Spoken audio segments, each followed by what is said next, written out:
Hello, everyone. We're having Callum Schofield. Hello, Callum. It's so great to have you, to see you. Oh, thank you. I'm really excited to be here. And yeah, it's nice actually speaking to you in person for the first time as well. Yeah, it seems like we've talked to each other many times because I see you all the time, everywhere. And it seems like I know you pretty well. So, just as a matter of introduction, I just want to say that you run a podcast, Schofield Stories podcast, and I absolutely love that podcast and the stories and the people you magically bring, and how you extract those stories. You have your own Facebook group, which is called CS Life and Mind Coaching. Life and Mind Coaching. So I'll ask you about this as well. And you're active in the groups, in the stuttering support groups. Very, very active. So, and we are trying, again, to extract something today as well, to learn something, to discover something together. And the first idea you said about stuttering, what comes to your mind was, I'm not a stutterer. That's what you said. And that's a big question. Like, why and how you're not a stutterer? How did you come to this conclusion or thought or mindset or approach? Well, for me, stuttering is not my life. It's not everything. It's a small part of me. It's that sometimes when I speak, I might block, I might hold back, I might stutter. So that doesn't make me a stutterer. For example, when I play football with my mates, that doesn't make me a footballer. Right. When I go running, that doesn't make me a runner. It's just another part of me, and I'm not a fan of labels, as I'd rather say I'm someone who's working on my speech. So I feel like a stutterer, it has got negative connotations, or it's still labeling you as something. As what is a stutterer when they're not stuttering, is what I always say. Yeah, I got you, and I totally agree. Yet, the very idea that comes to your mind says to me that this is something important. So, why is this important? Was there a time in your life when stuttering were consuming you to some extent? Or you were born this way and you had this? It was up until September last year, September 2019, first 18 years of my life, I was completely consumed by stuttering, and it's only been in the last 10 months that I've started working on my speech, working on my personal development, and really overcome that label of being a stutterer. Wow. Can you share a little bit, how did you actually do that? How did you start working on your speech, on your mindset, on personal development? What happened actually? Well, I went on a course called the Starfish project over here in the UK in September, and it's a cliche, but it did change my life, because for the first, say, 4 months after the course, I worked every day on my speech using the coastal breathing technique, and that made a difference. It wasn't I went on a 3-day course and it flicked the switch. It was the graft and the hustle you put in afterwards. And for the first 3-4 months, I worked every day on my speech. Then on the personal development side of it, at the start of this year, February, March, I got involved with a charity, Stop Holding Back. Wow. I just quite liked what they were doing, so I started being more interested, and now I'm part of Stop Holding Back, and I really enjoy being a part of their community and someone who leads certain activity and Stop Holding Back, and that's really helped my personal development side of things. So it's getting the best of both worlds, really. As I'll always love Starfish, and that'll always be part of me. But I've got to start holding back, which is equally as important to me. Wow. And can you share a little bit about this transformation? So you mentioned two parts or two pieces. First, the techniques, the coastal breathing, maybe something else, and the mindset. So or like the personal development stuff, was that all that kind of you started working while you were in the Starfish project, or the personal development is kind of a separate thing that came to you later, if you would?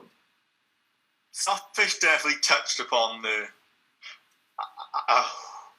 iceberg of stammering and stuttering, so it did touch on the mindset. But for me, I think I needed that set in stone technique first. I needed to have full confidence in the technique, because even though I still stutter, now I still block, the technique has given me the confidence in every speaking situation. There's no speaking situation I will avoid. And having that confidence in my speech helped me move forward and be able to work on myself. As it's easy to say, you're going to change your mindset, change your ways, but I personally think without having some level of technique, some level of control over your stutter, then you can't do it. So it's a double-edged sword, really. You need a bit of both. But the technique was definitely the foundation for me to set me up nicely. Wow. I can personally totally relate. That's my path as well.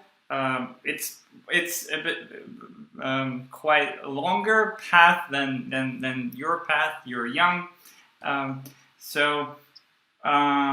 but I can relate 100%.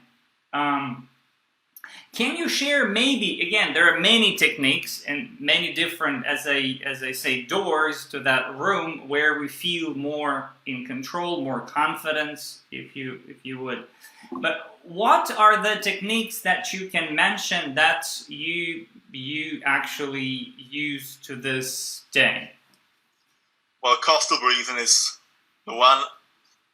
That's like the foundation. Then I use a lot of cancellations, block releases, hit and holds, different names. That's one of my primarily techniques. And because even when you don't need it, I find if I just go like that, on a word of stuttering on purpose, it can also be called, and that melts the iceberg, it normalizes stuttering a bit. Yeah. And mindset-wise, it's non-avoidance. Because the minute you start avoiding, that little seed of doubt creeps back in, and it'll grow the more you avoid. So really having that foundation with technique, so you can fall back on something, you can rely on something, but then non-avoidance and not holding back is key. You just gotta, if you want to do something, do it, really. Gotcha. And I know there is a lot, again, about coastal breathing, but can you, in your words, explain how it works for you, maybe, again? Because I think every conversation we start with people, they somehow anyway start asking about the techniques, what do you use, what is helping you, and all this stuff. Well, it's basically taking in a sharp, deep breath and hitting the word on top of the breath, saying a few words and releasing the air and taking that breath in again. So it's sort of a cycle, really.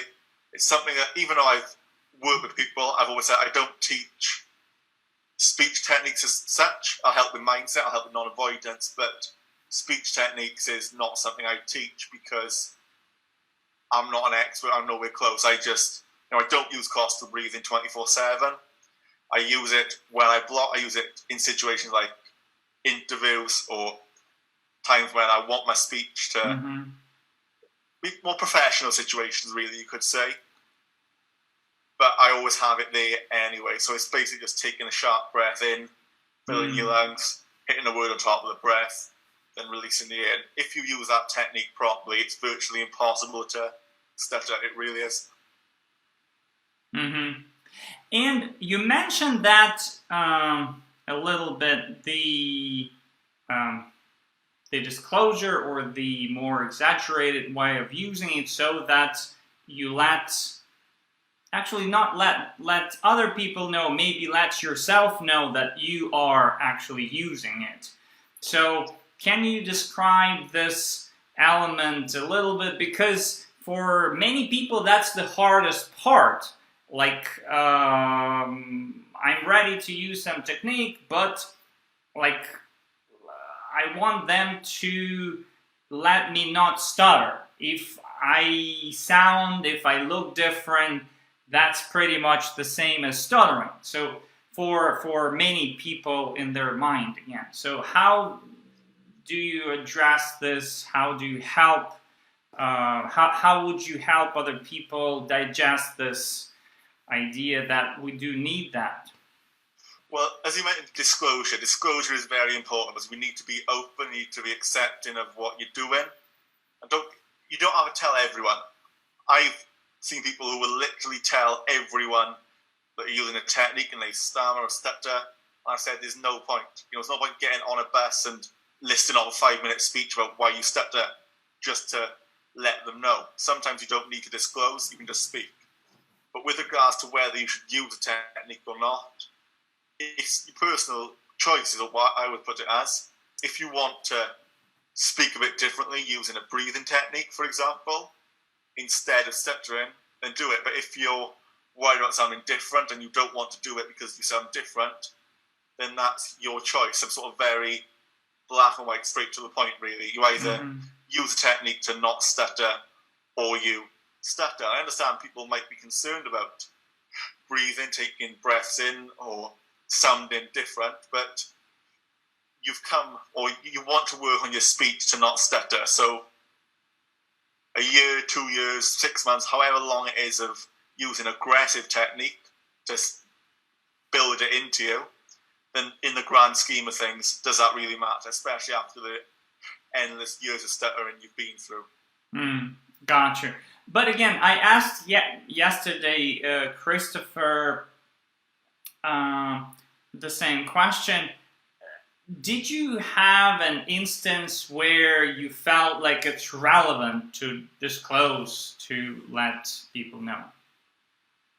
Yeah, like job interviews, I've always mentioned at the start. It normally works in my favour, as I had an interview just before all this lockdown, and the interviewer was more interested in my speech journey and what I've done, what I do, and the job, really. So it built up that rapport, as they say, because I was open. That's what I would say, because if you're open and honest, that will encourage other people to be open and honest too.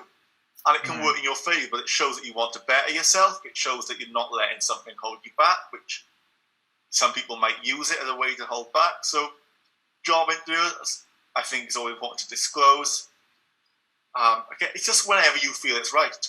If you walk into a shop and you need to ask for something and you're worried you're going to block, just take a minute to say you're working on your speech, you're using a technique, you stutter, however you want to word it. It's when it feels right to you. There's there's no list of you should disclose here, you shouldn't disclose here. I'd strongly advise in things like job interviews, anything like that, you should. But again, if you don't feel like it, you don't have to, but that's what I would advise anyway. It's just when it feels right to you.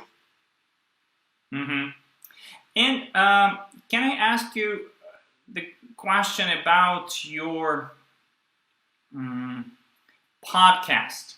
How did you come to this idea to start a podcast? What made you do that?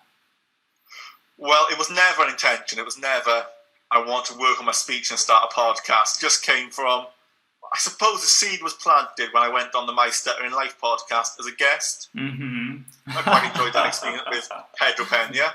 I quite enjoyed that. And then I started talking openly about my speech. I started writing blogs.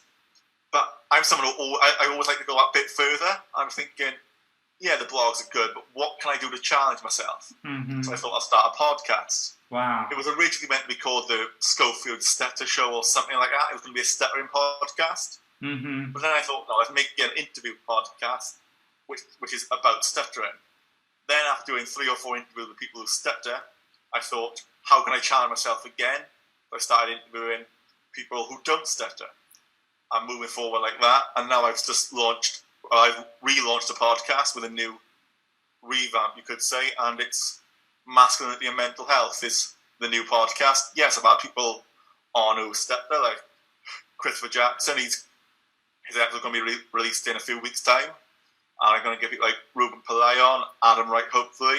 But I'm also interviewing people like comedians, actors. I've had Paralympic gold medalists, ex-SAS soldiers. So it's basically always developing, always moving forward to challenge myself, really, as interviewing this higher prestige of celebrities as well. That's something that's challenging, because I'm thinking this person, he's won a Paralympic gold medal, he's trained in comedy by the BBC, and he's coming on my podcast. I need to make sure I'm doing something right. So it's basically came from me wanting to go a little bit further, and it's gone from writing a blog to hosting a podcast, really, which I'm very happy. At the moment, I'm happy with the podcast is, so hopefully it'll stay like this for a while. Yeah. I absolutely love it. I mean, you have a talent or gift for it, if you would. So I really love it. Thank you. And we have some comments. Daniel says, love it. Thank you so much for watching. Leo says, I also had a job interview, and the view told me he has a friend who stutters. If you have any questions, by the way, please feel free to ask, and we'll discuss with Callum. So, and can I ask you, can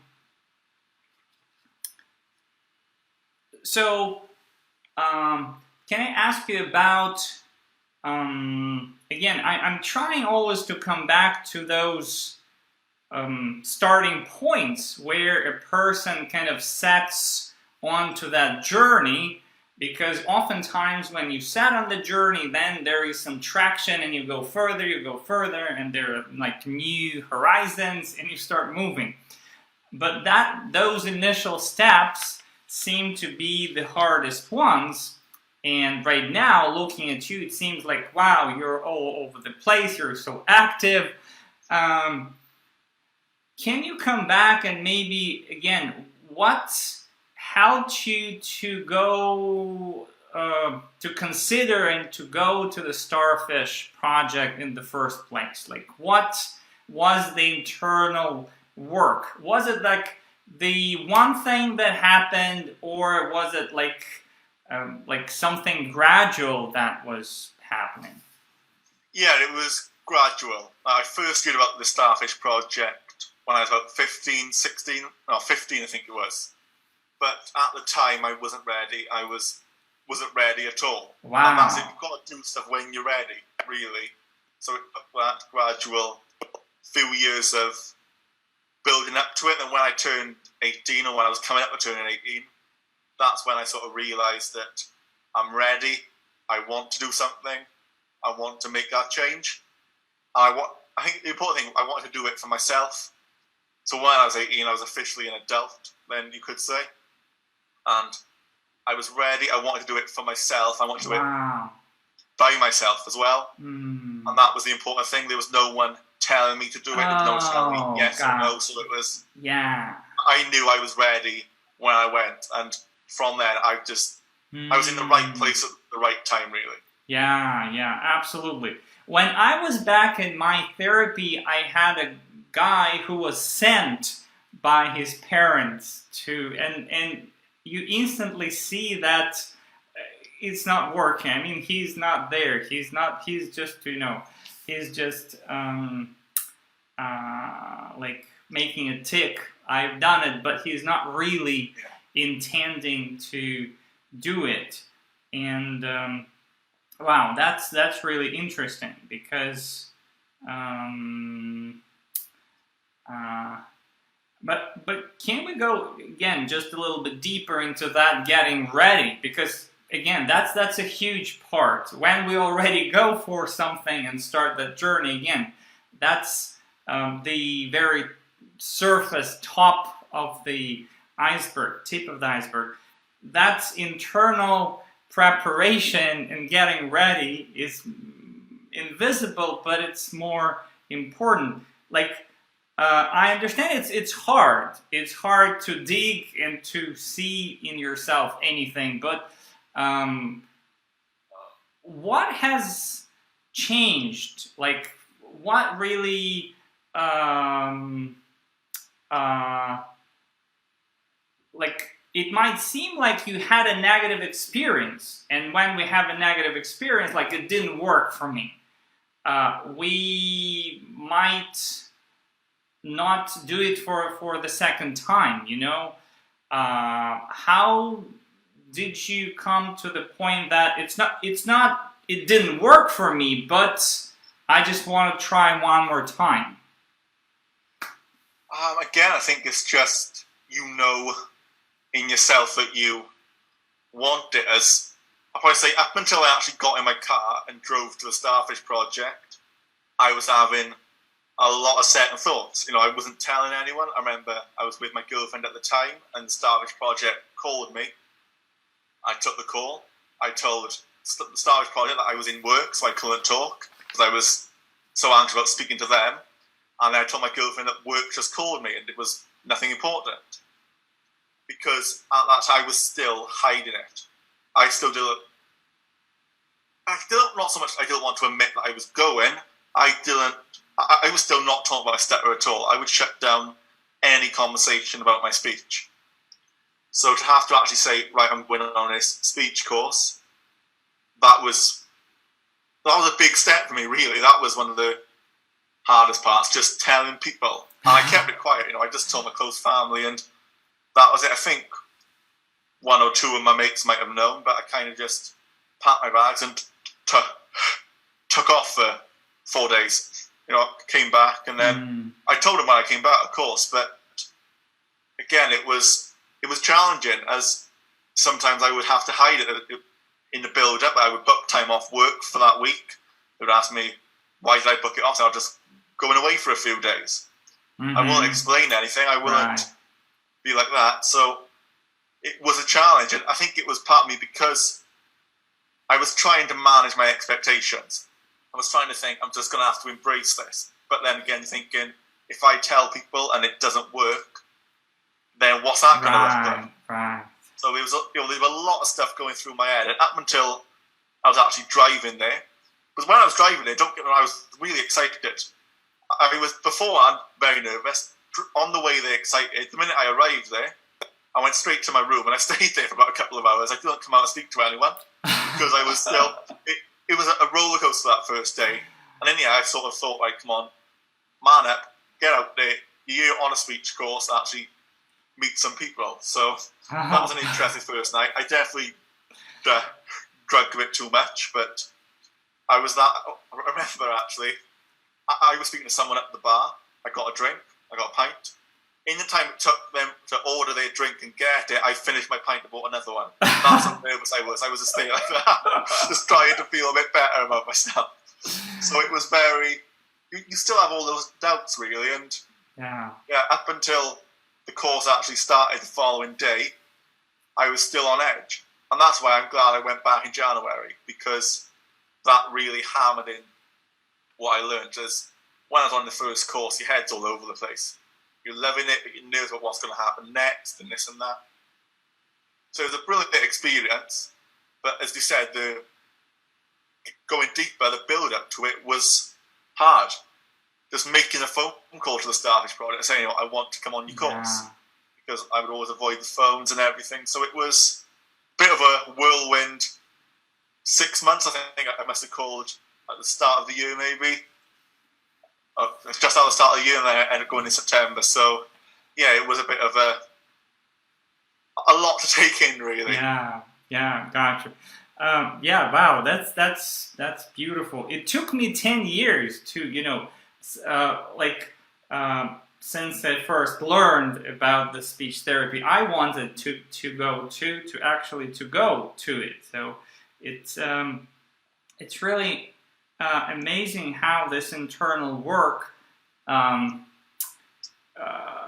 becomes really the main thing rather than the techniques themselves. Because again, sometimes people say it didn't work to me or for me. But as you say in your story, the same techniques kind of didn't work for you at some point, and at some point the same techniques worked for you. Yeah. So that's amazing. So the techniques are important, but anyway, the internal state and dedication and commitment should be there. And can I ask you about the techniques? So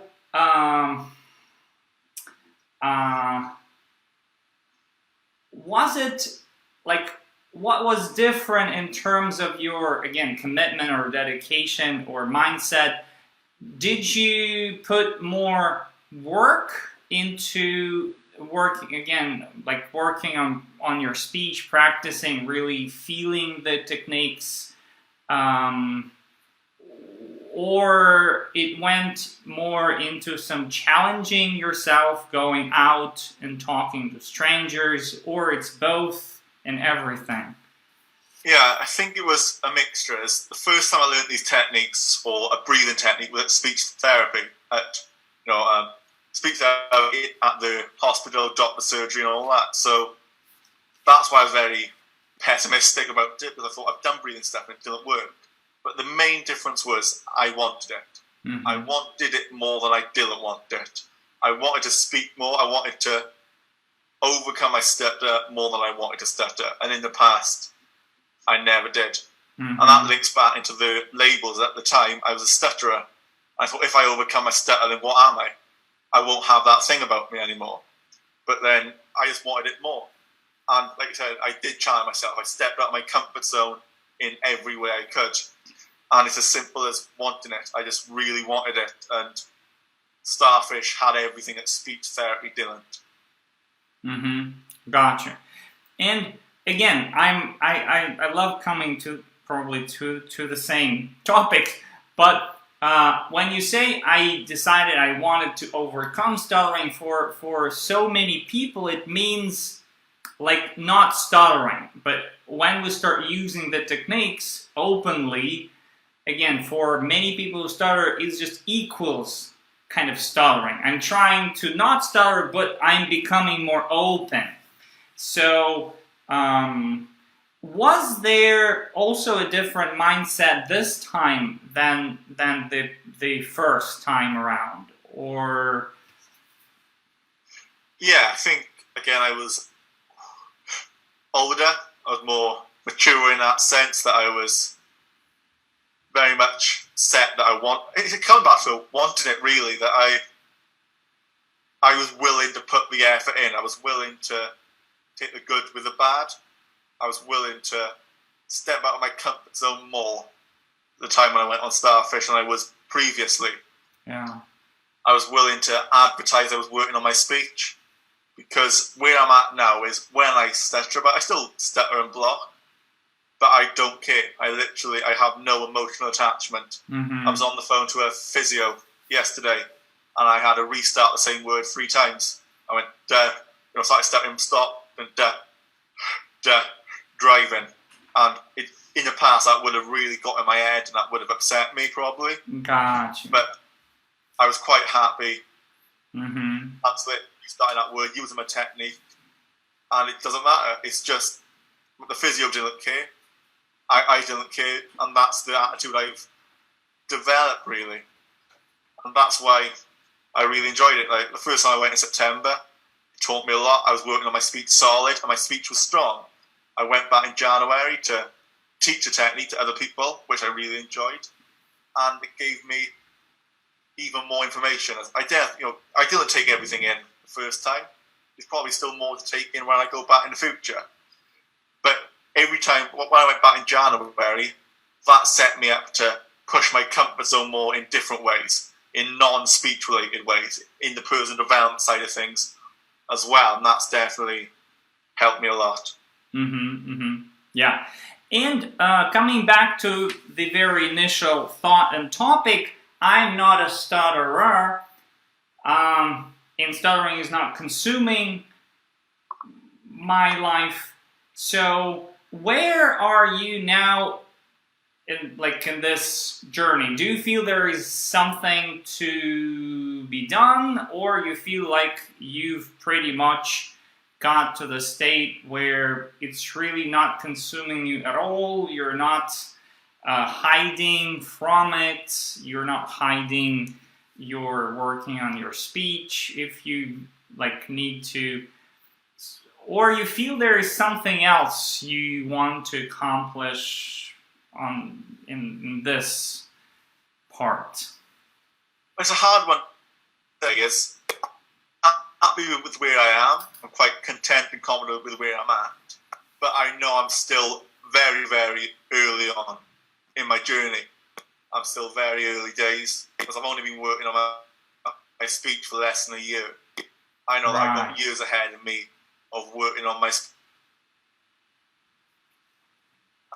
and with where I'm at. I'm happy with my speech that is at the moment. I'm just someone who is working on their speech. Now I'm taking each day as it comes, and every day I'm working on my speech because it's not because it's just because that's what I'm doing and I'm enjoying it. Really, I do enjoy working on my speech, and I know some people might be thinking that I say, it doesn't affect me, it doesn't faze me. I'm happy to stutter in front of people. So why am I early on in my journey? But it's because I'm still learning. I'm still working on my speech. I still stutter. I'm still playing with techniques. I'm still seeing what works, what doesn't work, what situations trigger my stutter more, what situations don't. I'm still doing a lot of analysing, a lot of mental work, and I'm fully aware that I've still got years ahead of me on this journey. But that's the way it should be, really. And I'm not trying to rush. I'm not trying to run before I can walk. I'm just really embracing the experience and seeing where things go. Gotcha. And can I ask you a question about I'm not a stutterer in, again, relation to the techniques? Because there are many approaches and attitudes, and I respect and I admire people who say the same thing. I'm not a stutterer, yet not using any techniques, not working on their speech, just they're saying I'm not a stutterer and that's it. Have you ever felt that it's possible for you as well, not where you're not working on your speech, you're not having any techniques, not using any techniques, and you're still feeling the same freedom from that, the negative sides, the internal things that we all know about this invisible iceberg? Yeah, definitely. There's been a lot of times when I don't use technique at all. Like some parts in this interview, I've not used technique at all, and I've been quite content with it, as I know I've got the technique to use when I need it, when I want to. I think you can. You don't have to be working on your speech to not label yourself as a stutterer. You can be whoever or whatever you want to be. And if you feel like you're not a stutterer, then that's brilliant. As I've had arguments with people before about, because I say I'm not a stutterer, then I'm therefore not accepting, it's not who I am, I should love my stutter. And I'm like, not really. I'm happy with who I am, happy with where I'm at, and I'm not stuttering now. So how can you call me a stutterer when I'm not stuttering? I think that sort of, as it is really, but that's why I don't agree with the label at all. But you don't need to be working on your speech to not label yourself a stutterer. It definitely helps. Working on your speech, working on your personal development, that gives you the knowledge, the understanding, I think, to really take a look at where you're at, take a look at what's going on around you, who you are. So that definitely helps. It maybe amplifies it, for example, speeds things up. But I don't think you necessarily have to be working on your speech to not label yourself. You're quite even people who are so-called fluent still stutter. They still stumble on their words. There's a lot of ums, ahs, oohs, and all this from people who don't have a stutter. So no one is truly fluent. So labeling ourselves is just a waste of time, if you ask me. Yeah, gotcha. And maybe one more question. So we go from the techniques, working on our speech, to that personal development field. Like, because I definitely feel there is a big connection with how we feel about stuttering and this personal development, the whole like field area. What is attracting you in this topic, in this field area? Why it's so compelling, interesting for you? I think it's because there's nothing set in stone. There's nothing set in stone with personal development. It's completely down to you, really. It's all journeys. We're all on different stages. It varies between different people. I've done group calls when I ask one question and everyone has a completely different answer. And it's what you would assume to be quite a simple, straightforward question. And that's what I really love about it, the variation, how everything is all relative to the individual, for example. If someone is labelling themselves as a stutterer, I'll advise why I wouldn't, but I'll never say you're wrong for saying that. But if they're happy, it's how you feel about it. If they feel happy, if they feel content labelling themselves as a stutterer, then crack on. I have my opinions why I wouldn't, and I would share that. But I'm not going to tell anyone they can or can't do it. But if it works for them and they're happy, then yeah, that's even better. I think that's definitely what has drawn me to the whole idea of stuttering, or the idea of a stutterer, sorry. And with regard to personal development, that is what I needed. Because of yes, I got the technique and I grasped the technique fairly quickly, I think it's fair to say.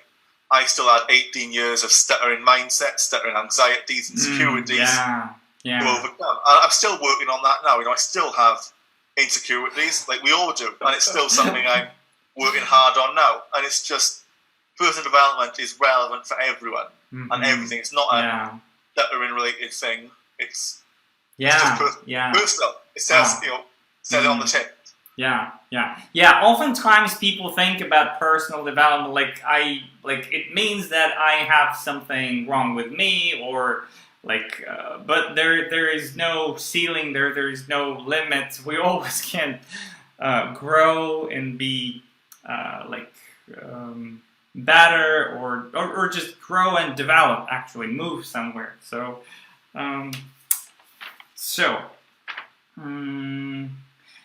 And maybe one more thing I would ask. You mentioned that you still have, because you appear to be very assertive, confident, wow.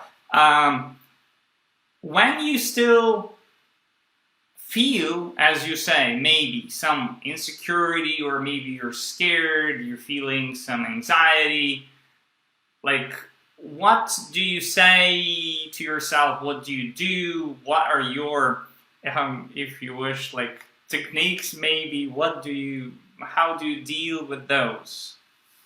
Just talking to people, talking to anyone, whether that's friends, family. I know that me and Chris Jackson had a conversation about 2 hours at least. We were just talking because I was sort of going through a bit of a rough patch, some rough stuff happened. So me and CJ spoke for ages really, and it was just, that felt a big weight lifted off my shoulders. And that wasn't necessarily speech related, that was just general insecurities, general trouble that everyone goes through in one way or another. So I just say, have that support network around you, as having the group of mates I got around me who support and help me develop are there for me. You can rely on them. That dependency, which works both ways, of course. That is the most important thing, I reckon. I don't have any techniques as such. I've tried mindfulness. like meditation. I use it a little bit, but not a lot. It's not my cup of tea, really. But it's just having that support network, and when you're feeling down, when you're feeling a bit not 100%, it's important to talk about it. I think as if you let it dwell on your own, it's that seed of doubt. If you let that seed of doubt creep in, it will start to grow. So you just got to cut it off, nip it in the bud, really. So just talking to people is really important with everything. And that's not just speech related, that's just in life in general, just talk to people. Mm-hmm. And can you name, since, you're into the personal development area, do you name any resource, like a book or maybe movie or show or something that really comes to your mind that is just a good inspiration or good food for thought or just good thing to consume to start looking at things differently in terms of personal development? Yeah, definitely Redefining Stuttering by John Harrison. Wow. That's an eye-opener. That book is brilliant. And even if you haven't got a stutter, it puts everything into perspective anyway. So that's definitely one. There's a book that my friend Chase, I think you've got on at some point, Chase actually suggested, called The Game by Neil Strauss. Wow. It's a book basically about pick-up artists and the world of pick-up artists. It's a lot more about, if you read between the lines, there's a lot more. And for me, I read a lot of autobiographies by former Special Forces soldiers, so the Special Air Service, the SAS, paratroopers, and just reading their autobiographies. That is so much mindset, so much determination. That's where I got the mentality to always go a little bit further from. A book called The Hard Way by Mark Billingham. Mark Billingham, called The Hard Way, and that book is one of the most eye-opening books I've ever read. It's his autobiography, but so many brilliant life lessons. So that's definitely what I say. Redefining Stuttering, The Game, and any autobiography by former Special Forces soldiers really is what I've been reading, and yeah, that helps me a lot. It really does. Wow.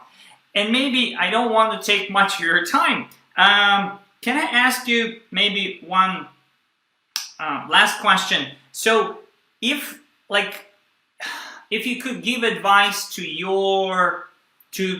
you back in the day when you were a bit discouraged after the first try, what would you say to yourself? Because there are so many people who would say, maybe I'm not ready to go for the Starfish project, to start the program therapy. Yet they feel dissatisfied with where they're at. What's your advice for those people? I'd probably just say that it will be all right. It'll be fine in time. I know it sounds stupid, but I know. I think, I have regrets as such, that in some places, some areas where I held back, areas where I didn't do what I wanted to do.